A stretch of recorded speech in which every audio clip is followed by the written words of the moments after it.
Pozdravljeni! Danes začenjam krajšo serijo prispevkov, kjer bom spregovoril o razvoju motorjev od pravzaprav začetka pa do današnjih pogonskih sklopov. Seveda, serija bo imela več delov, danes bomo začeli s tistim prvim, s tistim nastankom Formule 1.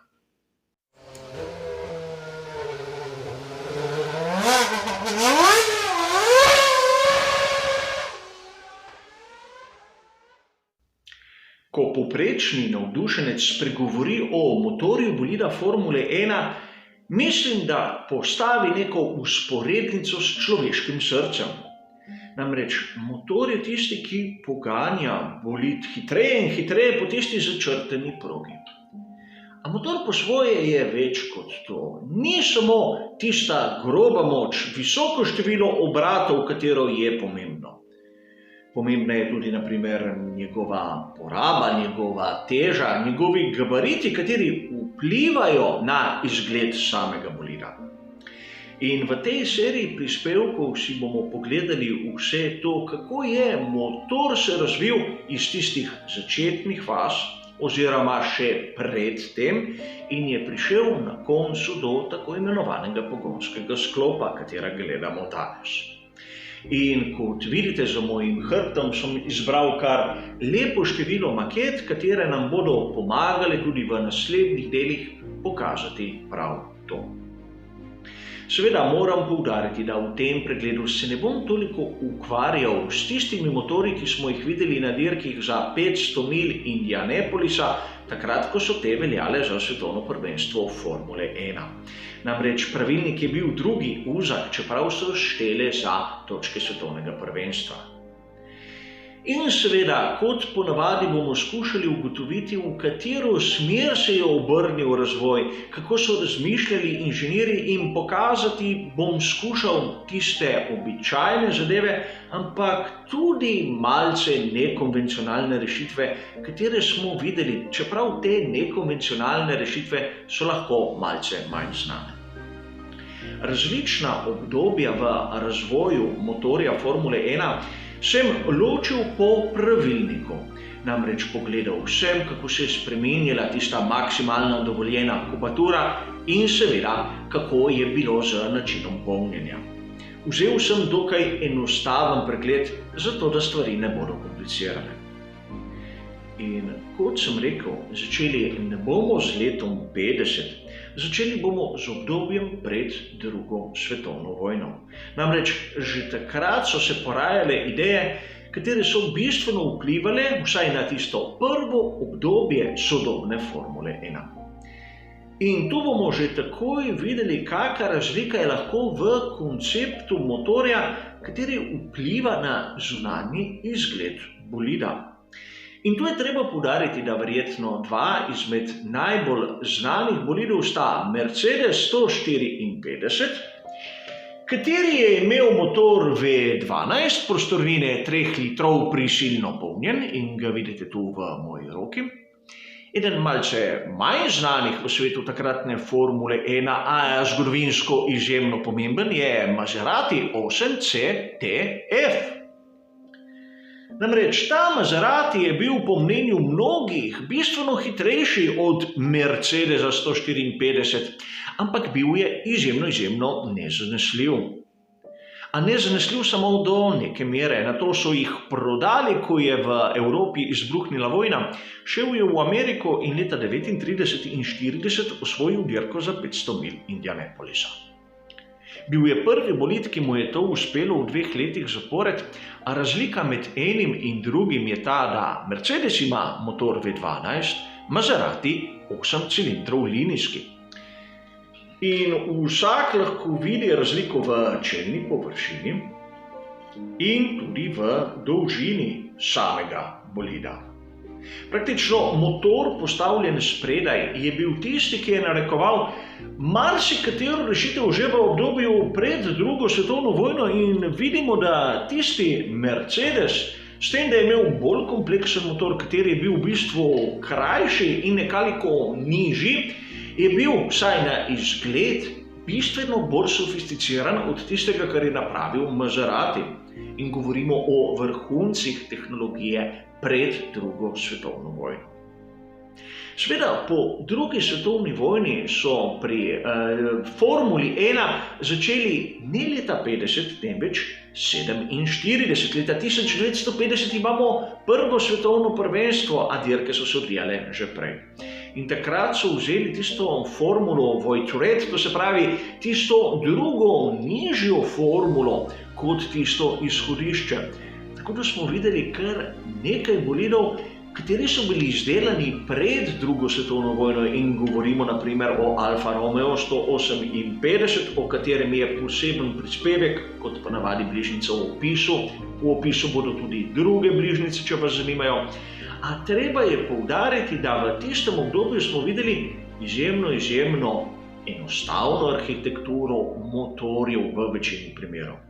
Alfa, že omenjena, je bila 1500 kubična, prisilno polnjenja, kot je pravil pravilnik, in je imela linijski 8-cilindrski motor.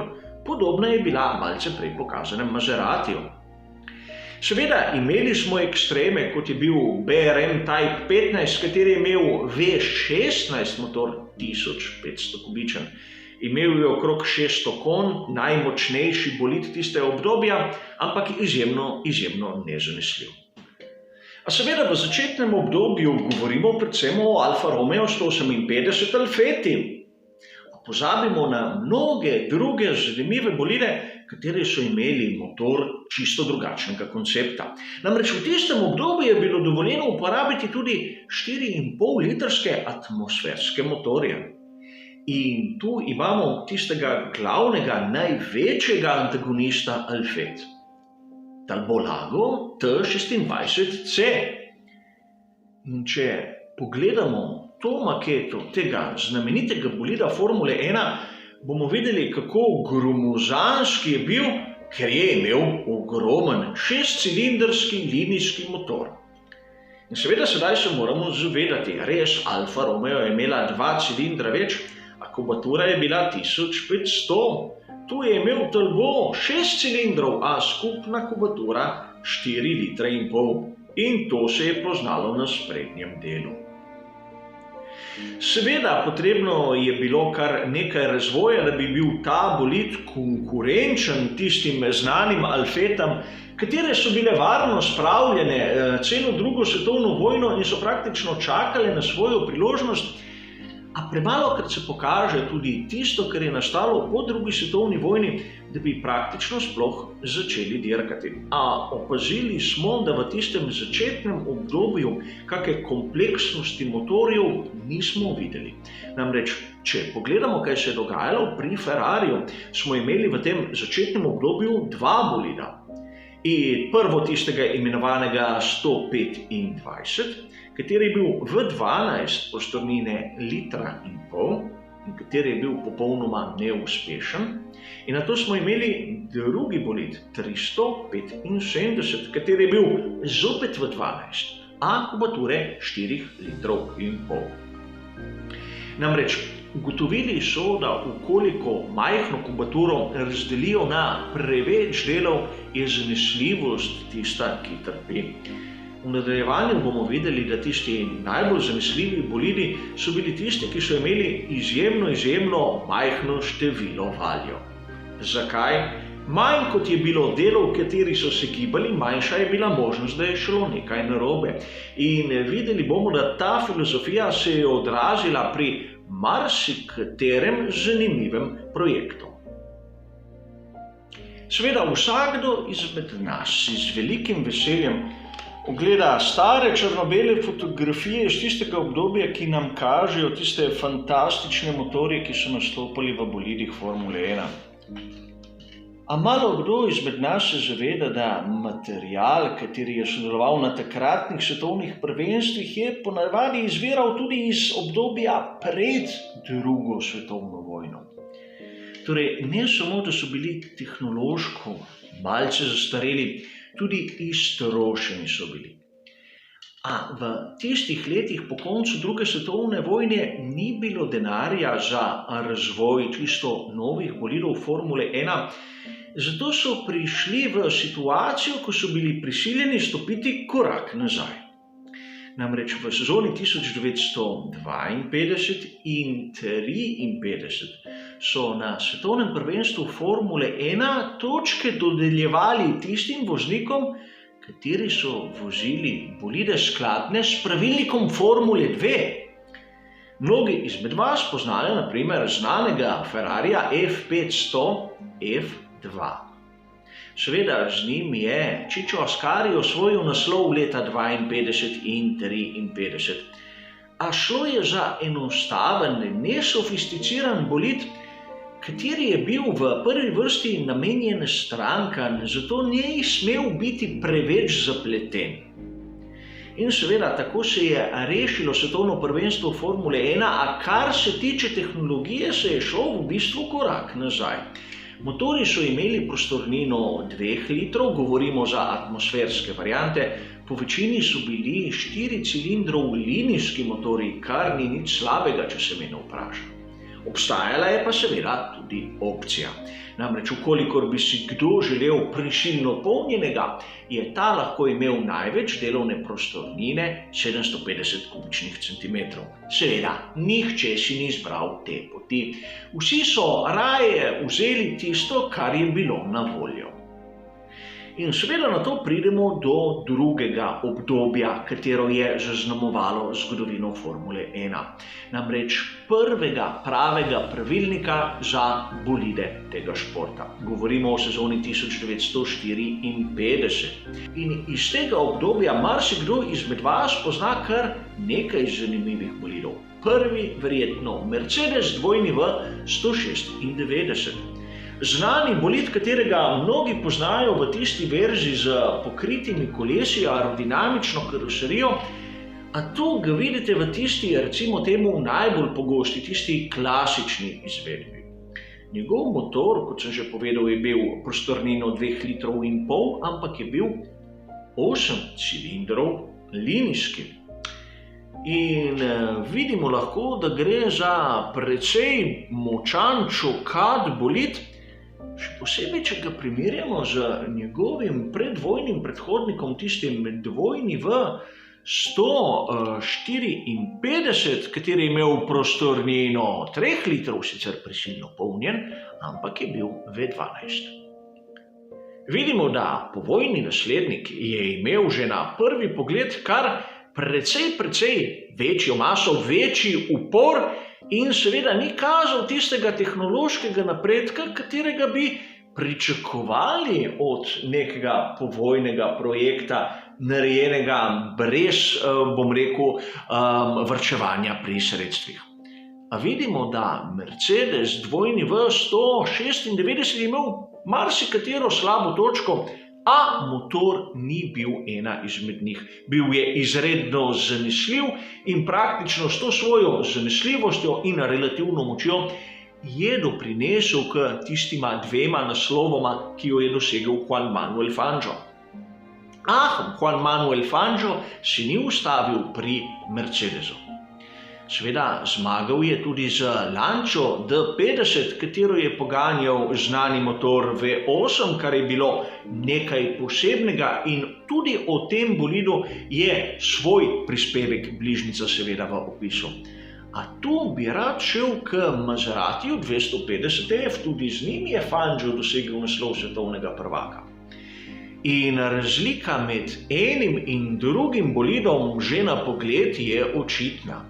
Maserati izgleda zelo bolj aerodinamično dovršen in vidi se, da tisti sprednji del, kjer se je takrat nahajal motor, je bistveno bolj ozek, bistveno bolj, izdelan, a zanimivo je, da izgleda na prvi pogled celo malce daljši. Namreč, motor je bil prav tako 2,5 litra atmosferski, ampak bil je 6 cilindrov linijski in ne 8. Čeprav izgleda na prvi pogled izjemno drugače postavljen, lahko vidimo, da pri Maseratiju so naredili kar, vsaj na pogled, bistveno boljše delo od tistega, kar smo videli pri Mercedesu. In potrebno je bilo nekaj sezon, da so zadeve začele delovati, a Mercedes 250F je bil eden izmed najbolj dolgoživih bolidov svoje ere. Zato ga moramo se spomniti in mu dati tisto veljavo, katero si zasluži. Seveda, treba je poudariti, da leta 1958 stopi v veljavo pravilo, katero je izjemno pomembno pri razumevanju moči motorjev takratne Formule 1. Prepovejo uporabo alkohola pri mešanicah za gorivo. In to je pomenilo, da so bolidi povečinoma imeli bistveno manj konjskih moči kot v tistih obdobjih prej. A prav zaradi tega so pri konstruktorjih našli nove rešitve. A leta 1958 vidimo prvi naslov svetovnega prvaka med konstruktorji. Osvojila ga je ekipa Wanwall z bolidom V2V5. Zopet vidimo, da je uporabljal 2,5 litra atmosferski motor z konfiguracijo 4 cilindrov linijski. Če ga primerjamo s tistim Mercedesom, vidimo, da pravzaprav na prvi pogled, je malo manjši, a ne bistveno. Ampak tu gre naša pozornost praktično v sezono zato, v tisto, ki se je zgodila leta 1959. Namreč takrat je postal svetovni prvak Jack Brabham z bolidom Cooper T51. Poganjal ga je motor Climax, kateri je bil prav tako 4 cilindrov linijski, prav tako 2,5 litrov prostornine, ampak namesto spredaj je bil postavljen zadaj. In mislim, da je že vsakomur izmed vas na prvi pogled jasno, kako majhen je bil Cooper Climax T51 v primerjavi s svojimi predhodniki. In prav tu pridemo do izjemno zanimive primerjave. Namreč leta 1955 smo videli Mercedes W196, kateri je tehtal neverjetnih 730 kg, neverjetnih za tisto obdobje. In seveda njegov že prej citirani motor je zmogel tam okrog 290 konjskih moči, kar je bilo seveda za tisti 2 sezoni sorazmeroma dovolj. Tisti Maserati, ki sem ga primerjal z Mercedesom, je imel samo 280 konjskih moči, torej 10 konjskih moči nekje ocenjeno manj. A njegova teža je bila 630 kg, torej celih 100 kg manj, kar je se očitno poznalo na sami progi. In sedaj pridemo do tistega zadnjega, Cooper Climax T51. Njegov motor je zmogel le 240 kg, a skupna teža, verjeli ali ne, 460 kg. In jasno nam je, kako je bil lahko Cooper, kljub temu, da je imel manj konjskih moči, bistveno hitrejši. Seveda treba je upoštevati mnoge druge faktore, kot je poraba, kot je namestitev, kot so hladilne površine, kar smo videli približno na vsaki izmed predstavljenih maket in fotografij. A moramo se zavedati, da motor Formule 1 je več kot tisti element, ki daje samo moč in je prav, da se vrti na čim višjih vrtljajih. Je res srce bolida, ampak vpliva tudi na njegov izgled in mu daje, recimo temu, določen karakter. V naslednjih delih si bomo ogledali, kako je razvoj motorjev šel naprej do današnjih pogonskih sklopov, a za danes je to vse. Hvala za vašo pozornost in seveda nasvidenje.